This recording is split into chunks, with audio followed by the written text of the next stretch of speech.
धनतेरस लोक कथा। दिवाली का पर्व क्यों मनाया जाता है, लक्ष्मी पूजन कैसे किया जाता है, इसकी शुरुआत कैसे हुई, आज इस वीडियो में हम पूरा विस्तार से जानेंगे। संपूर्ण उत्तर भारत में कार्तिक मास कृष्ण पक्ष की त्रयोदशी तिथि को धनतेरस पर्व के रूप में मनाया जाता है। इस दिन धनवंतरी के अलावा देवी माँ लक्ष्मी और धन के देवता कुबेर की पूजा करने की परंपरा है। धनतेरस मनाने के पीछे भगवान धनवंतरी की जयंती की कथा के अलावा दूसरी कथा भी प्रचलित है। कहा जाता है कि एक समय भगवान विष्णु मृत्यु लोक में विचरण करने के लिए आ रहे थे, तब लक्ष्मी जी ने भी उनके साथ चलने के लिए कहने लगी। इस पर भगवान विष्णु जी ने उनसे कहा, मैं जो भी बात कहूँ तो उसे मानना होगा। इस पर लक्ष्मी जी ने कहा, हाँ ठीक है, और भगवान विष्णु जी के साथ मृत्यु लोक पर आ गईं। मृत्यु लोक में एक जगह पर पहुंचने के बाद भगवान विष्णु ने लक्ष्मी जी से कहा कि जब तक मैं वापस ना आऊं तुम यहीं ठहरना। मैं दक्षिण दिशा की ओर जा रहा हूं, तुम वहां मत आना। विष्णु जी के जाने पर लक्ष्मी जी के मन में कौतूहल जागा कि आखिर दक्षिण दिशा में ऐसा क्या रहस्य है जो मुझे मना किया गया है, और भगवान स्वयं चले गए। लक्ष्मी जी ने थोड़ी देर सोच विचार किया तो उन्हें रहा नहीं गया और वह भी भगवान के पीछे पीछे चलने लगी। कुछ ही आगे जाने पर उन्हें सरसों का एक खेत दिखाई दिया। उसमें खूब फूल लगे थे। सरसों की शोभा देखकर वह मंत्रमुग्ध हो गईं और फूल तोड़कर अपना किया श्रृंगार और फिर आगे बढ़ीं। आगे जाने पर उन्हें गन्ने का खेत दिखा। रसीले गन्ने देखकर उन्हें रहा नहीं गया।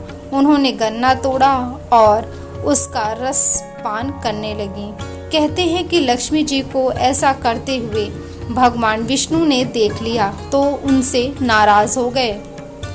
भगवान विष्णु ने कहा कि तुमने मेरी बात नहीं मानी और किसान के खेत से चोरी का अपराध किया है, इसलिए तुम्हें श्राप देता हूँ कि तुम 12 साल तक मृत्यु लोक में ही रहो और किसानों की सेवा करो। ऐसा कहकर भगवान उन्हें छोड़कर क्षीर सागर चले गए।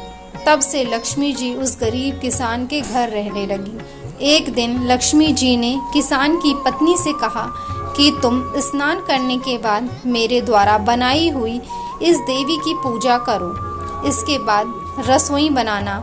ऐसा करने के बाद तुम जो कुछ मांगोगे वह मिलेगा। किसान की पत्नी ने वैसा ही किया। माँ लक्ष्मी की कृपा से किसान का घर धन्य धान्य से भर गया और लक्ष्मी जी के 12 वर्ष बहुत आराम के साथ कट गए। अब लक्ष्मी जी वापस स्वर्गलोक जाने को तैयार हुई तो किसान ने उन्हें वापस जाने देने से इनकार कर दिया।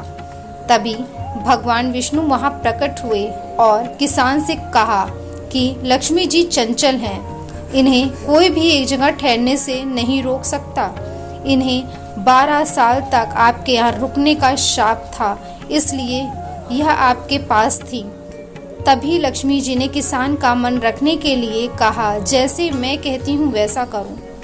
कल त्रयोदशी है, तुम घर को लीप पोत कर साफ रखना और शाम को मेरी पूजा करना। साथ ही रात भर घी का दीपक जलाए रखना और तांबे के कलश में रुपए भर कर मैं उस कलश में निवास करूंगी, लेकिन तुम्हें दिखाई नहीं दूंगी।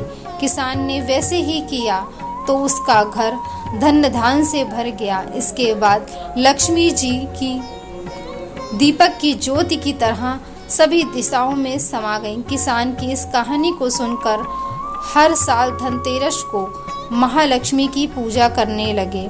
लोगों को इससे धन धान का सौभाग्य प्राप्त होता है।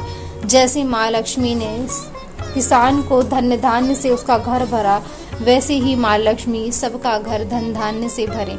सो फ्रेंड्स, अगर आपको ये वीडियोस पसंद आए हो तो प्लीज़ चैनल को लाइक शेयर सब्सक्राइब